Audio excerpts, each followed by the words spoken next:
What is the overall state of Philippine business and economy? Are we moving in the right direction? What are the challenges and opportunities ahead? From a broader historical point of view, why is the Philippines so much an underperformer?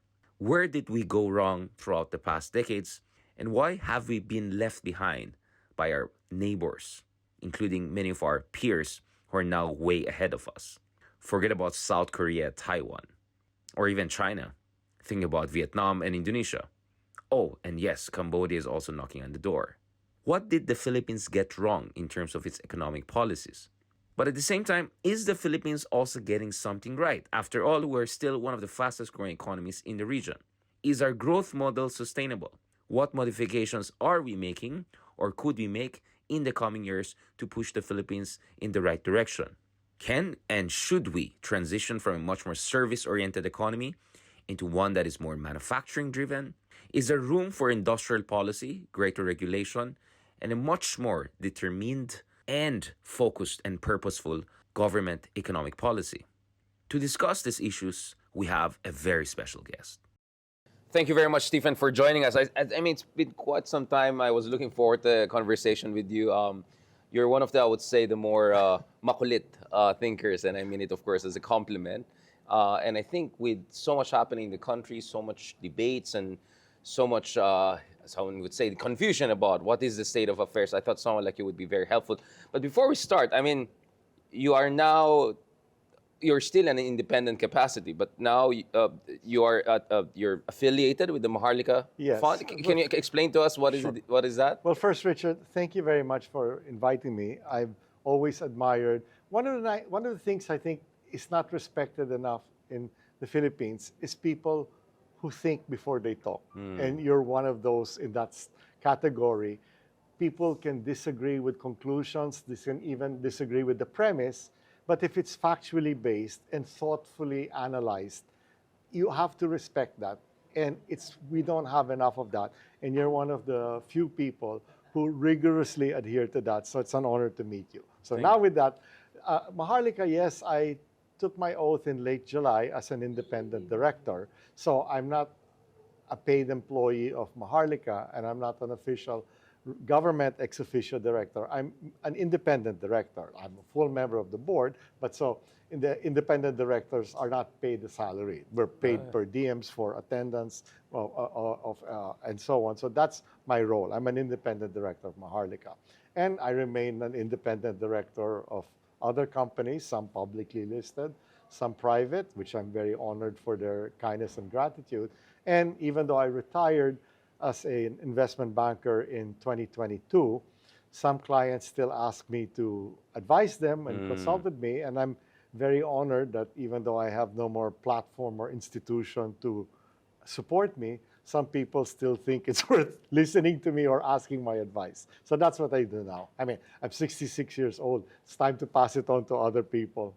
Well, you have thought through a lot of things that you have been sharing throughout the years, and that's why I look forward to this appreciation. But before making this a mutual fans club exchange, Well, at least in the case of mine towards you, fully justified. You to me remains to be seen today. and let's see in the coming minutes. Okay, so Maharlika Fund, obviously it started quite controversial, but at the same time, as an outsider looking at it, it has gone through its own mutation, and some would say for the good. There has been evolution. If you look at the very first version that was proposed, really raised our eyebrows, and then over time we saw an evolution in that. What made you, as this kind of a very free-spirited Yes. ex-investment banker, open to, yes, you're independent, but still attached to that All right, let agency? me give you a thorough and complete answer while respecting confidential information I've had with some people in government who asked me to join. First, I joke that it's of public record, so there's no need to hide it. I was very, very critical of the way Maharlika was set up legally because there's confusion. Is it a national development fund or a sovereign wealth fund? And the two are very different creatures. Right. Okay, a sovereign wealth fund generally is expected to invest either inside or outside. It can be both, but it's basically because you have excess money to invest. Now, A national development fund can come from a country that Right. has or does not have excess money and can raise it or allocate it because it's supposed to spur national development. Now, you also want it to make money, but the question when you have a national development fund, what is your primary goal? Is it profits or development? It's kind of like the central bank. The central bank has two primary goals, basically stable exchange rate and low inflation. Sometimes they're in sync. Most of the times, they're contradictory and you have to compromise. Right. So same thing with a National Development Fund. My personal view is you want decent returns, but you're not trying to maximize returns. We're not trying to be the Warren Buffett of national development funds. We're trying to spur development in the country. And so you want it to be prudent, you want it to make money, but you're not looking for that last few percent of profit at the expense of safety, prudence, and national development. Now, the way the law that's setting up the sovereign wealth, they call it Maharlika Investment Fund, even moving away from this, is it can do anything. I jokingly said when it was being set up, well, not joking, I seriously said, it's an everything, everywhere, all at once fund. It can literally do anything. Now, I'm very grateful the CEO, who I have great respect for, Joel Right. CuUnjieng, and the board, and I know all of them now, and I knew most of them before they joined because they were other clients or we dealt with each other in the past, have chosen to focus the fund on national development. And when I didn't apply for it because you were supposed to apply to be CEO or director, I didn't apply. But that was just for the initial board. That now that the company's been in place for 2.5 years, they chose to rethink a little bit. And I was recommended by some people to join because I think I had skills complementary to the existing board, Right. who are very respected, established people I respect. But maybe because I had done, first of all, I did in the Philippines alone 3 deals with GIC, and all 3 won Deal of the Year. And all 3, they exited at triple-digit profits. Right. So, well, one was 60%, but it was in 6 months. So annualized, it's 120%. But we did successful deals. And then also, I've had experience with private equity, with infrastructure funds, and so on. I mean, I was the person who did the IPO of Meralco, for example, way back in 1991. So they felt some of my experience was relevant, but more important was not duplicative, but complementary to some of the other people on the Right. board. So when they asked me to join, I felt people once in a while are given an opportunity to do something that they are qualified for. Sometimes we have to learn to be qualified in what we're doing. Sometimes, once in a while, people say, this is one of your core competencies. Can you please put it to use? And I think this was one of the cases. So I considered it an honor and a privilege to be on Maharlika's board. Right. And hopefully, some of my guidance will be helpful rather than hindrance. I want to talk about that. That's very important because there has been a confusion about, as I said, it's a body that now apparently has sufficient institutional dexterity to be involved in many things. So one of the models we keep on hearing is the Indonesian counterpart. And obviously, Indonesia comes to mind for many reasons because it's not Norway or Saudi Arabia or United Arab Emirates with trillions of dollars in excess fund. Nevertheless, we can have a long conversation about Indonesia's fiscal space and it's a much more resource extractive kind of industry. But people have cited the Indonesian case as a potential model for Maharlika Fund, a kind of a developing country at a per capita income of less than $6,000, doing something smart about some of these funds. Okay, we have to differentiate between the first. They also confusingly call it a sovereign wealth fund when it's actually a national development fund. But the first national development fund, which they've called the sovereign fund, I think got it right. The second one, the one that's being set up now, the By Prabowo, let's just say it's more like agglomeration. Because let me step back if you don't mind. Please, please. When the law was being set up, people said, oh, we want it to be like a Temasek or a GIC. Singapore, and I said, by the way, Temasek is not a sovereign wealth fund. Right. Basically, Temasek was handed assets. Basically, when the British fiscal situation in the mid-70s forced them to give up their naval base and stop trying to be a global power, they turned it over to the Singapore government. Singapore turned it over to Temasek and said, make something out of it. And that's it. They actually never gave Temasek money. There were assets which were given. Temasek did a very good job of developing them, growing them, then selling some, bringing others, and if they needed more money, raising bonds. So Temasek is actually more like a national development corp that did very, very well. Right. Now, GIC is closer to a sovereign wealth fund in the sense that it manages the reserves of Singapore, not just the central bank, the reserves of the country, and they run a surplus. And so that's more now. Then the other thing I always tell people is, these institutions are over 50 years old. Now, as I asked people, what phase of GIC and Temasek are you looking at? Right. Because phase one was, let's not screw this up Yeah. and help make sure we shore up the assets and do it. So it was very conservative, passive investments with the role of GIC, and let's make these assets we inherited, in the case of Temasek, worthwhile, and became shipyards and everything, oil rig construction, which did very, very well and continue to do well today. Now, phase two would be maybe about 15 years later, when they started saying, let's, besides investing domestically, like DBS is owned by the government, some of the other banks, is that Singapore Telecom and all that.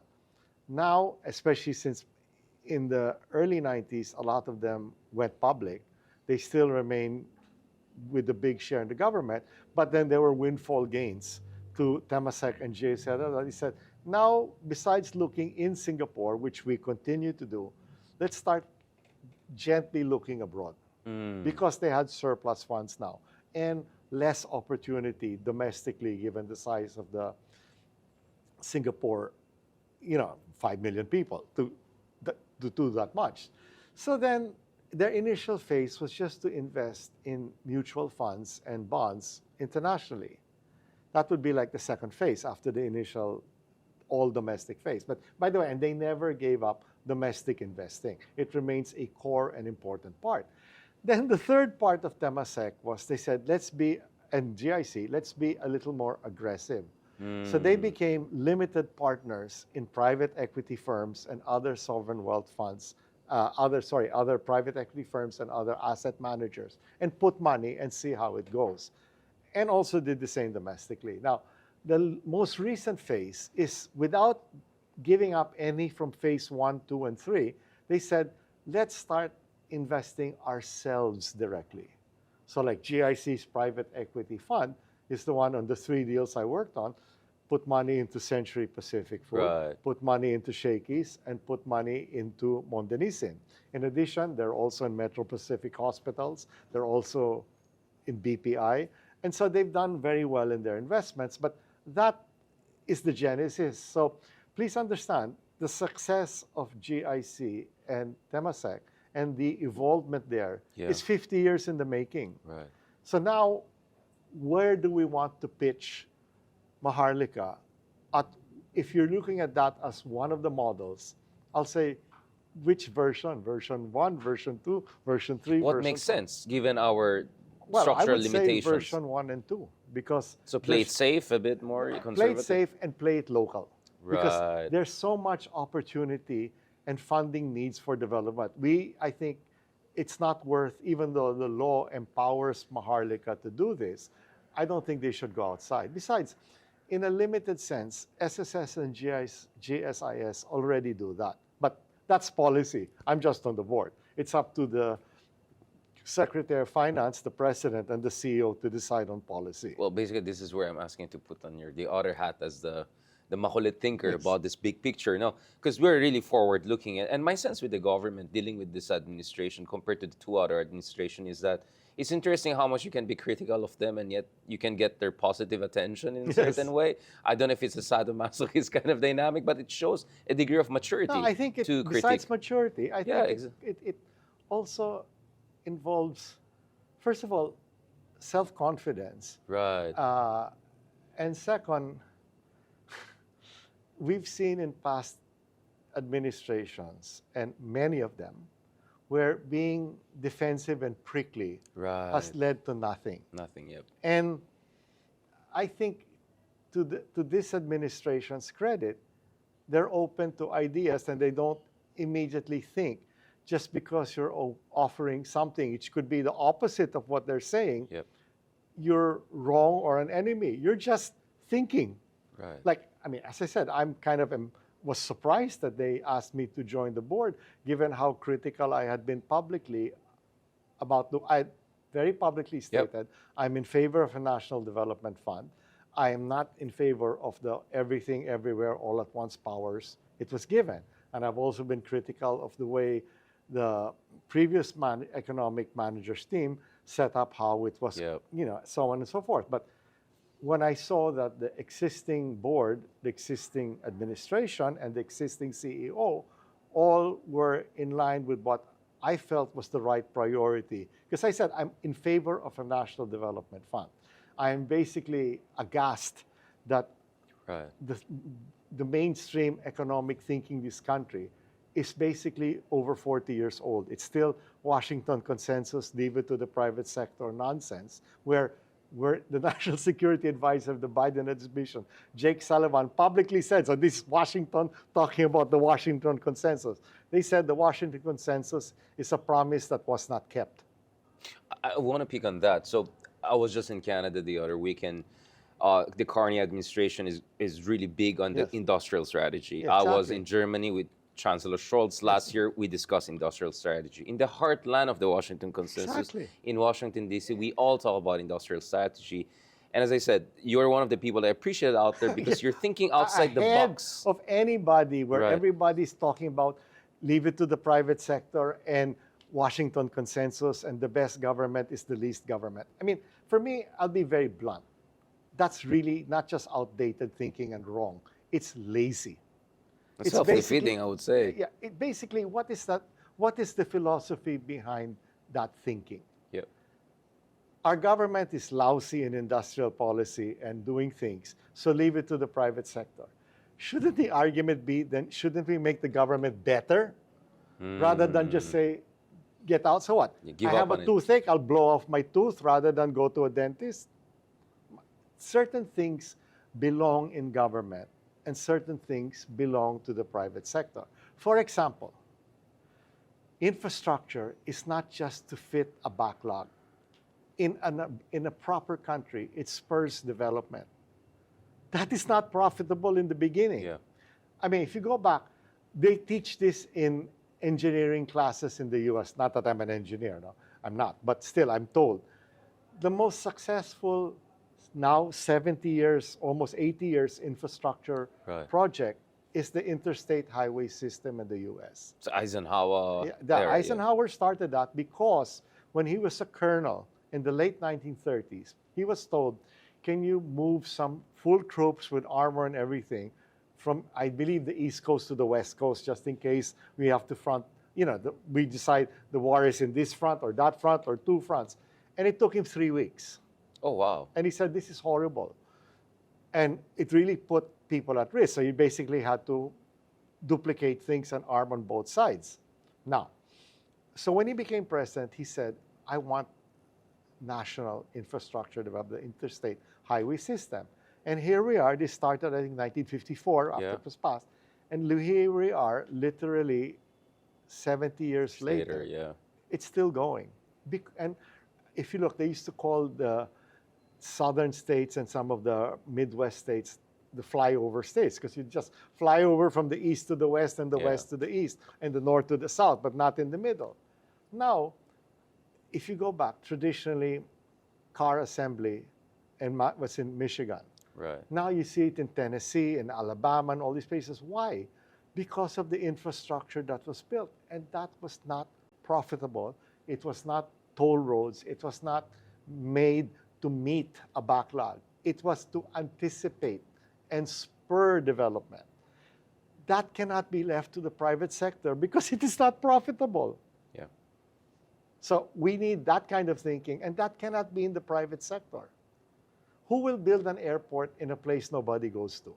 Not the private sector. But should you? Yes, because it might spur development if it turns out to be an agriculturally rich community or some place where there are natural resources to develop, or even good tourism. But it won't be profitable for at least 10, 20 years. But that's why you have development. It's anticipatory.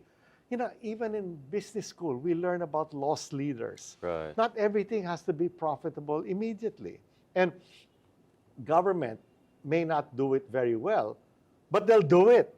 While the private sector will not do something no incentive that for has them, no yeah. profit motive unless you artificially give them a profit. I mean, and there's a you build and they will come kind of dynamic there. So there's Exactly. a sequencing thing. Going back to that, you talked about kind of intellectual laziness. This is something you keep on hearing from the left side of the political spectrum. But to see people from you come from the investment bank background is an important thing because it looks like for anyone who actually uses their gray matter, there's something fundamentally lacking in Philippine economic development model. Okay, this was something talked about shortly after I finished college. I graduated from college, to show you how old I am, probably before you were born, 1980. Okay, before you were born? Yes, yes. Okay, so that's how old I am, okay? I graduated from college 1980. There weren't even fax machines at that time or Right. cell phones, all right? Now, that's already what they were beginning to talk about because it became with Reagan and Thatcher. Thatcher took office in 1979 and Reagan in officially January 81. So shortly after that was the development of the privatization of the Washington Consensus. The world has moved on. Now, at that time, was there probably too much government regulation, too much industrial policy that was not effective? Yeah, Yes. the stagflation But also. so in what? The 70s, Now, yeah. it's always seeking not a balance, seeking what works. I try to be as empirical as possible. Now, you go to the Rich Boys Economic Club, the OECD. If you look at their website 15, 20 years ago, it was Washington Consensus, Right. Patali, Privatize, privatization, free regulate, trade. You yeah. look at it now, it's all about the two words, inclusive growth, Right. which is a nice way of saying more equality, less inequality. Because they've realized you cannot just have a barbell economy where one side does it, the vast people in the middle don't get anywhere, and maybe Right. some in there. So you have to have basically inclusive growth. And do I see that mainstream talk? The only person I've heard in government in any serious position who talked that way was Vince Dizon. I was shocked when when he was still transportation secretary and he did that EDSA walk, which again, to his credit, nothing like finding out for yourself whether you can do it Yeah. or not. Now, and when they were asking him about PPPs to build toll roads, I was really very pleasantly surprised by his very thoughtful answer. He said, para sa akin, the money is not important, it's service. In other words, it's serving the commuter and serving the would-be commuter. The money is secondary. The service and the convenience is primary. Finally, someone since the 80s who's not talking about leave it to the private sector government and in a serious government post. Because again, people just were, okay, in the end, we had to do what we did in the 80s because we had no money. We couldn't service our debt, so we went Bankrupt to economy in 1982, yeah. And so we had no choice but to really slim down the government for it. But aren't we investment grade now? And so shouldn't we be able to afford to start doing some development stuff and kind of, if you look at the way we deal with infrastructure in this country, it's to fill a backlog. When's the last time we did something anticipatory and Right. developmental? It's always reactive, The retrospective. last time was during the first Marcos administration, before that's, now, for let's say the first 15 years at least, you can say we just didn't have the money to do it. But once we got investment grade, what's the excuse? Yep. Investment grade means you have a sound fiscal balance sheet. So let's use it. So we had actually Dr. Jesus Felipe also on this show, and he also has a very similar take. And I met him since the days he was at Asian Development Bank before going to Los. So a lot of people, whether they have international experience like you or they're international scholars who have been based in the Philippines, they have been astounded by the intellectual laziness here in terms of the kind of discourse that doesn't match reality. But the reality is staring you at you every single day. This bad infrastructure, lack of Look, inclusive you development. travel not just in the first world, you travel within Asia. Exactly. Just take a look. Even Jakarta. Exactly. Even Jakarta. I would Just say, take yeah. a look. And, But- and one of the things I've always felt is very important. Every time we have some brouhaha that's bad, what's the first line everybody said? Heads must roll. My attitude is, what's the good of rolling heads if the attitude doesn't change? 90% sure the next head will have the same mentality. I think attitudes must change. And that also requires, in my view, fundamental, I don't even call it reform. I just we have to have a different mindset and an execution mindset. One of the things when I was in business school, which probably still was before you were born, because I graduated in 1986, so still before you were born.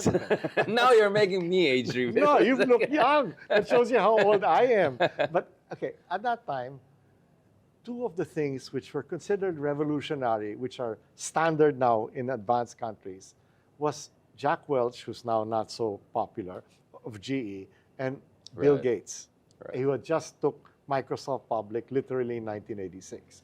And what were the two things they said? Like supposing you build a factory or build a product. That's not the goal. It's a process of continuing improvement that never ends. And what both of them said in different ways was, Jack Welch said, unless we're number 1, 2, or 3 in any category, out.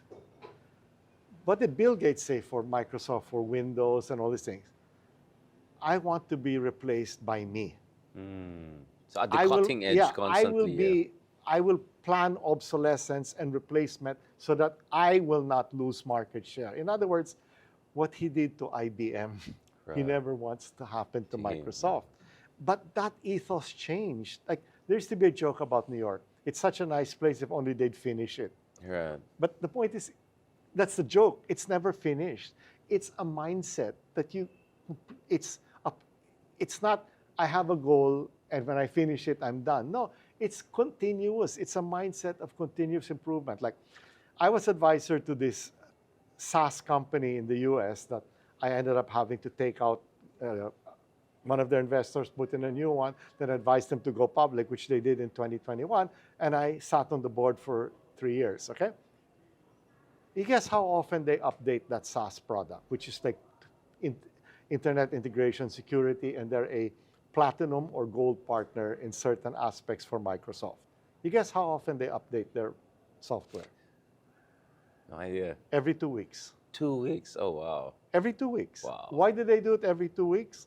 Because Microsoft updates Azure every 2 weeks. So Microsoft sets the pace. Every 2 weeks, they're tweaking something to improve it. Right. And so therefore, to be able to deal with the latest version of Azure, and don't think that's only Microsoft. Amazon Web Services does the same thing. Google does the same thing. Their mindset is, it never ends. We're always just trying to get better so that nobody will take our place. Or if they do, they really have to earn it, because we're not just going to milk the profits. What do you think is lacking with us? Is it a culture of diffidence? Is it a culture of lack of ambition? Is it a culture of just pure reactiveness? Because the Philippines was the fastest growing economy in the 50s, and we got the Asian Development Bank. We were the first country to launch a Republican revolution here. Now, again, we're finally, the fastest growing economy. But for some reason, we never sustained those initial bursts of brilliance. Okay, so I wonder what's holding us back constantly. Yeah. I have several theories of which I'm completely unqualified to comment on, but here's what they are. I think the first biggest problem we have, if I compare, let's just us to our neighbors. Yep. Never mind comparing us to Europe or the US or Japan or everything. Just You look at our neighbors, Korea, Taiwan. They have kickboxing and judo in the parliament when they fight, right?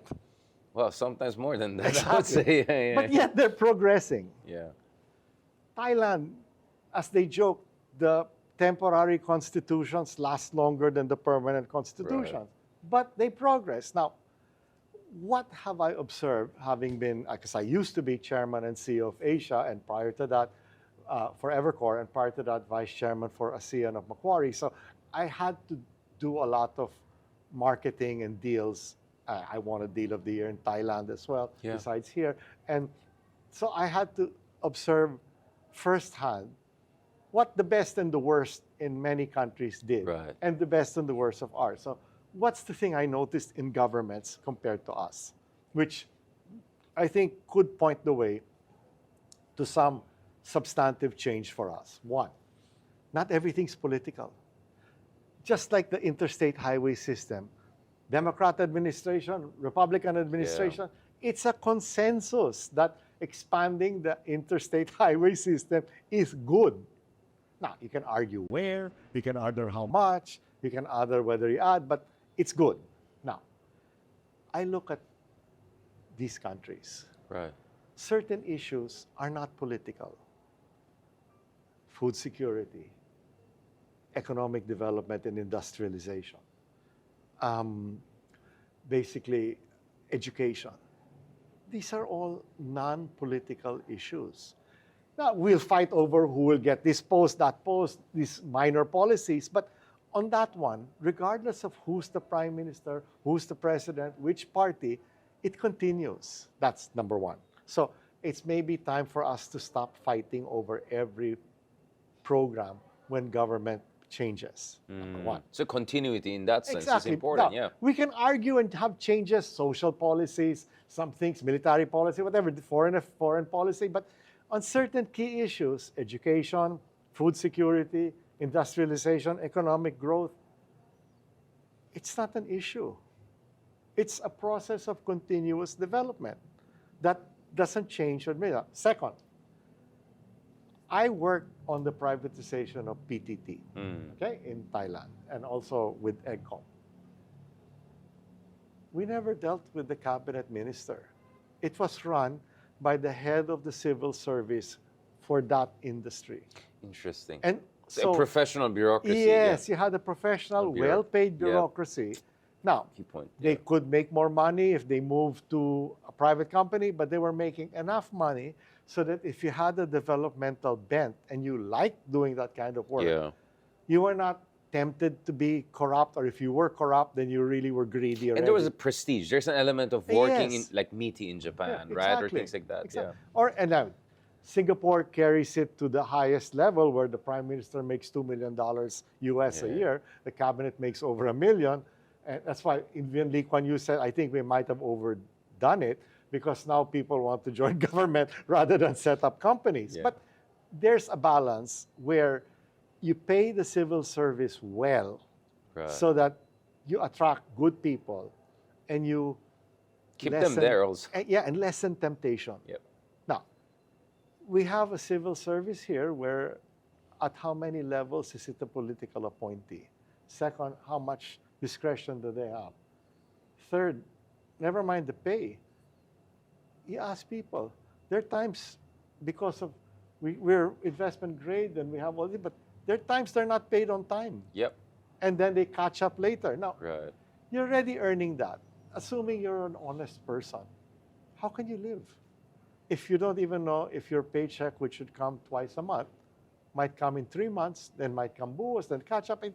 And you know, my older brother, I only have one brother, older brother, he worked for a while in government in the 1970s, and it was like that already. And my daughter worked for a short while in government when she was about to finish her PhD. It's the same thing. Yeah. I said, I got 50 years later, we can't pay our government employees So is on it like time. the Soviet system? We pretend to work and they pretend to pay us? Is that? I'm just saying, no, I'm not saying they don't pay. They eventually pay. Yeah. But if they can't even, the government doesn't even run where salaries are paid when they're supposed to be paid. Now, they do pay them, But my point is that You create a lot of wrong temptations there. exactly. We, And we, what kind of people then would want to work under exactly. those conditions and those pay? The keeping part is also important because I remember a lot of really the smartest people back in the day, at least the Pinoy time, tried to go into government. It was cool to be in the government. Now again, I see a lot of good people, including you, No, trying their the hand only in. reason I can be on the board, first of all, I'm not in government full time. I'm just a director. Second, I'm 66, so I'm not counting on it anymore, either to make my paycheck or to make my reputation. But you don't want to limit yourself to old lolos like me. We should get people like you to be, some of you, to be willing to be in government and to find it worthwhile to be in government. But Stefan, that's why the cool factor matters. I mean, if you're a Yes. hotshot, young hotshot, Yeah. you're not going to besmirch your brand, to put it, but like so you have to not only attract them but keep them. Yes. Because we have seen cycles of this swashbuckling president coming in, talking about big data, etc., getting smart people, and then I see disenchantment, right? Yes. And I'm not talking about any specific No, administration. every even here. administration. Exactly, around the world, I've seen that. Even Yeah. in France, even in US, we have been having those conversations. But this is where the elephant in the room comes in, which is this I don't want to call it obsession with. I mean, corruption is evil, no question about it. I don't want to get into the moral debates. I hope they burn in hell, whichever version they Yes. believe in. But my point is that we reduce everything just saying corruption explains everything, when in fact it's far more complicated. Corruption Okay. is sometimes more of an effect than No, cause. I even. like what you wrote in your column this week about Brazil because I also have obsessed on that issue. And one of my points are, we always look at the immediate cause when we don't look Right. at proximate causes. Proximate I'll cause. give you the classic example, if immediate and proximate cause. A car bumps another car and there's an accident. The immediate cause is he bumped the car. The proximate cause is if he ran a red light so the car was going correctly Yeah. and he went, that's the proximate cause that made the immediate cause. Corruption is the immediate cause, but what are the proximate causes that yeah. make people corrupt or make the system so prone for that? Until we deal with that, and we've been talking about some of that, Yep. we're just going to be with this heads will roll petty mentality. Cyclical news Exactly. issues. And then, so there'll be a crackdown, we'll behave for a while kasi mainit, Yeah. then Palamig cools muna. off. Yan. Back to business. Yeah. Sige. I mean, it Game gets ulit. worse. I mean, we went from Napolis, which was 10 billion pesos. Now we're talking about $10 billion.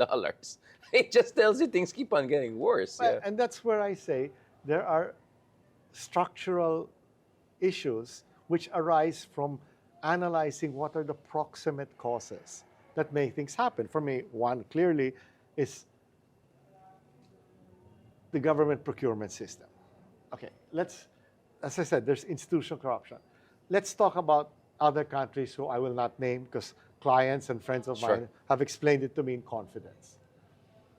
They all have corruption, okay? It's like in New York, I live near the 2nd Avenue subway, my place there. The extension of the subway was like 30 years late. When they finally did it, the cost, not the land cost, that's the civil works. France did it at 4 times cheaper. Right. Okay, so is there Something suspicious, Yes, yeah. yeah. Like, if it's going to be 4 times more expensive than Then doing the same thing in the Paris metro, there's something wrong. Okay, now, but let's say that. Here is what many of my clients have told me. One is, whatever the corruption regime is or practice to be there, it's not at the expense of the quality of the project. It's a cost. It's not a quality issue.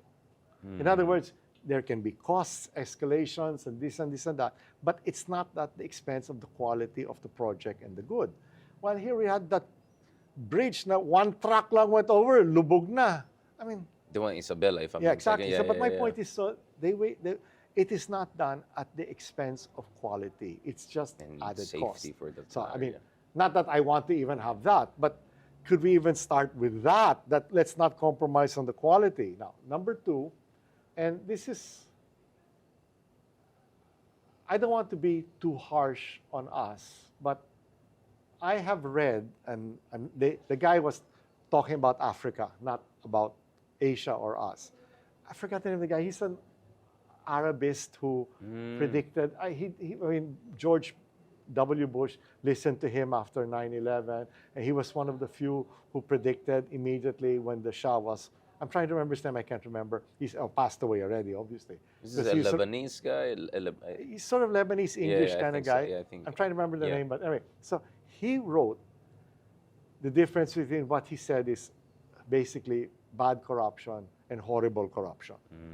He basically said, in bad corruption, it's an added cost, but something still gets done, and something grows. This is the Mr. 20% we see in some of the neighboring countries, but still the project gets over. And at the right quality. He said the acquisitive, horrible corruption which he saw mostly in Africa, which is not us, okay? Basically, they said, it takes away from somebody or something like, this is going to be mine. Rather than, I want to grow things and I want my slice of the pie in the inefficiency and the growth. So, if you ask me, we're kind of something in between. Right. We're going to take this away from you and it's now mine. No, we're not doing that. But the slice is big enough to...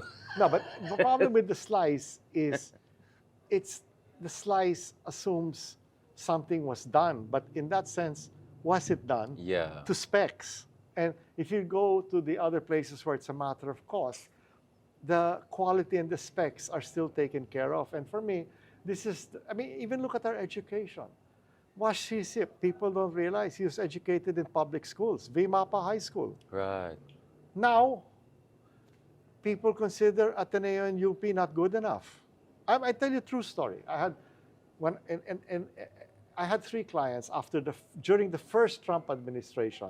They all had most of their production or software, because one was a light manufacturing company, 2 were tech companies. Most of their coders, engineers, whatever, they were all in China. And when the first Trump administration put levies then, which is only on China and much lower, they said, we're not going to take away from our workers in China, but we're going to second source now. One of them was even a Cebuano Filipino who had moved to the US and then set that up in China. And they were all thinking of coming to Cebu or Manila. Interesting. All 3 chose Vietnam. And they were, one was already looking at sites, okay? And I said, why? Right. And this is something we should also think of about ourselves. He said, the engineers and coders we were hiring from LaSalle, Ateneo, and UP. They're not good enough. No, they're not even as good as the second-tier graduates in Vietnam. Which, by the way, has a very strong math and science fund. They were top 10 in the PISA Number rankings. 2 in Asia after Singapore. Because they pay, again, it's not political to push education. Because they pay the high school teachers well, like Korea also. And give them discretion, give them power, give them... So the point is, it's a national goal that transcends politics and appointments. It's something done professionally. Let's go back to India. After World War II, everybody laughed at Nehru when he set up the Indian Institute of Technology and the Indian Institute of Management. So, what are they thinking? Okay, the results didn't come in 10 years. But now, you tell me a major US tech company that is not led by an Indian. IT, and most of them are IIT. So, I mean, and again, regardless of administration, it is consensus to keep expanding, improving, and IIT is tuition-free. There's no palakasan, no legacy. Very hard to get in, You score this, you make the cutoff. You score that, you don't make the cutoff. It's as simple as that. It's literally meritocratic. Okay, so can't we have centers of excellence like that for education? So I said, so first, it already showed. I mean, we're talking about high-quality jobs here, data encoders and precision manufacturing. They just said, second-tier graduates of Vietnam. That hits hard. That hits hard, 2 more things on top of that. Oh, okay. There's even worse. Okay. Related to that. He said, and if we hire people here, they all want to work in Makati or Ortigas, be in a nice building, etc., etc. He said, in Vietnam, they're happy to work in a second-tier city because their same sueldo goes further. But what's the hidden answer to that? Because the infrastructure is good. Yeah. The internet works, transportation works, food costs are cheaper. You're willing to commute or work from home either way, but it's not Yeah. a big deal. You don't have to be in District 1 of Ho Chi Minh or in Hanoi. You can be outside. It's okay. Okay, that's the second. The third, he said. So first, they don't score as well. Second, they want to be in high-class cities. And they said the third is they are more productive because the cost of living, rent is cheaper, transportation's Food is cheaper, cheap, and yeah. better. Food is 40% cheaper than here. Yep. So with the same sueldo, their lifestyle is 50% better Better, than yeah. us. So now, what do we do? So these things are not going to be solved by leaving it to the private sector and Washington consensus. It is time again, difficult as it is, to have effective industrial policy. To go back to your point, industrial policy is hard, but it's catastrophic to not have it. Which brings us where we started, right? Industrial strategy, because the status quo, no matter how much growth we're creating, it's highly concentrated. I remember World Bank saying 40 richest families take home 76% of newly created growth. A decade ago, when we were supposed to be on a breakthrough moment and reformist politics. So, industrial strategy, how important it is to shape the direction of Philippines. Let me give you an analogy. In the 1970s, Derek Bok, BOK, was the president of Harvard, and some parents were complaining how expensive it was to go to Harvard then. And he said, if you think education is expensive, try ignorance. He said it as a joke, okay? But my point is, if you think industrial policy is hard, try not having it. The wars. Yeah. Now, for me, we had two problems relating to our lack of industrial policy, even when we could already have it. We did fail at it. From independence till we abandoned it. It was pretty bad. We basically coddled Cronies. politically connected businesses that gave substandard products. If you were as old as I am, everybody always wanted imported goods because the local goods were so bad. Now, we don't have local goods except in food, but at that time, that was the thinking. Local goods were inferior. They were there, but they were inferior. So while if you look at what like the Japanese and the Taiwanese and the Koreans did, it's let's use the protection of the local market to compete rather than have one champion. So then when we go abroad, we have a chance. Yep. I mean, look at Japan. I mean, they started exporting the 60s. Everybody thought their cars were shit. But by the 80s, their cars were better than the US. Korea the same, now Exactly. China the same. Exactly. And now China, look at it. BYD is the cool guy. So first, it's hard. First, it's hard, yeah. But it's worse if you don't have it. And I think another problem related to intellectual laziness, which we seem to have a unified front of outrage about, it's this teacher's pet mentality we have. Right. We're told to do certain things by certain institutions. And rather than critically analyze it, should we follow it? Should we reject it? Should we follow part? Should we adopt part? No, it's like, yes, teacher, yes, please call me. I'm the model student. Yep. Like, let's just look at what happened in 97, which is really important. What did the World Bank and IMF say? Nothing's too big to fail. Open up your economies. That's the way you're going to go back. What did we do? Yes, sir. We gave our entire cement Dividends industry is the away same for thing, cents on the dollars. We privatized things very cheap. Now, the only cement company that wasn't privatized or sold to foreigners was Northern Cement because it was sequestered. Otherwise, everything. Holcim took over, Cemex took over, Lafarge took over. Now, what did Indonesia do? The same thing. What did Malaysia and Thailand do? They said, we can't afford to prop up our cement sector because the first thing that goes when you have a depression is no more construction, so no more cement. Okay? Now, they said we cannot protect everybody, but to keep these foreigners honest, let's protect one. Right. So they protected the giant Siam Cement. They did the same thing in Malaysia. Now, cement prices are more expensive in the Philippines and Indonesia than Thailand and Malaysia because they didn't just say, let's follow what they say, let's trust all the foreigners. Now, and not only is it unnationalistic, it's actually not good policy. Like there is one, so eventually, what did Lafarge have? So they also sold it eventually anyway. Now, there was one group that bought in and they partnered with a local group. I'd rather not name who, although people with a little perspicacity can easily figure Right. out who it Yeah. is.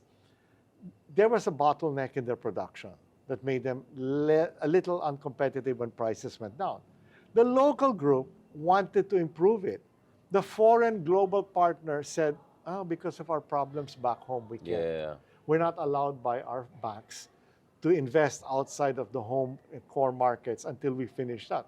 And now they're still at an impasse. So it doesn't even mean right away bringing in the big foreign guys. But, a lot of times, and I've spent, post-business school in 1986, except for 3 years when I worked for PCI Bank, I've always worked international firms, okay, until I retired.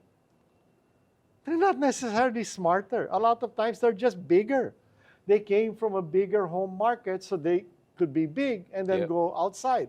But sometimes they're smarter, sometimes they're very innovative, but sometimes they're just bigger. They're Yep. not better. But we have this Reverence. So colonial mentality Yeah. and insecurity complex to think if it's from there, it's better than us, rather than it's from there. yeah, and they definitely don't know the conditions at home better than Yeah, us. and Yeah. it's just that, again, it would just take, again, critical thinking, intellectual analysis to weigh what makes sense. So, like, I try to be an empiricist and a pragmatist. Right. I have preferences economically and socially, but I'm not wedded to them regardless of facts or results. And a lot of our Asian neighbors have that. And unfortunately, except for some people like Secretary Dizon and other things, we seem to just follow what we're told. And then what became our formative ideas, mostly when we're in college, we don't learn what's different. So it's Yeah. like, I said, when I was in college in the 1970s, I said, God, my teachers are also old-fashioned, laos na ito. And this is what we're taught. Now, the leaders are my generation. I'm 66.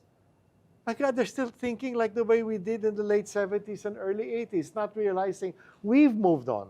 The world's moved on. On that illuminating note, and thank you again, Stephen, for that. Catch us again next week here on One News. You can also check out the long conversation on Spotify and YouTube. I'm Richard Heydarian, and that was The View from Manila. We're One News, all sides, all the time.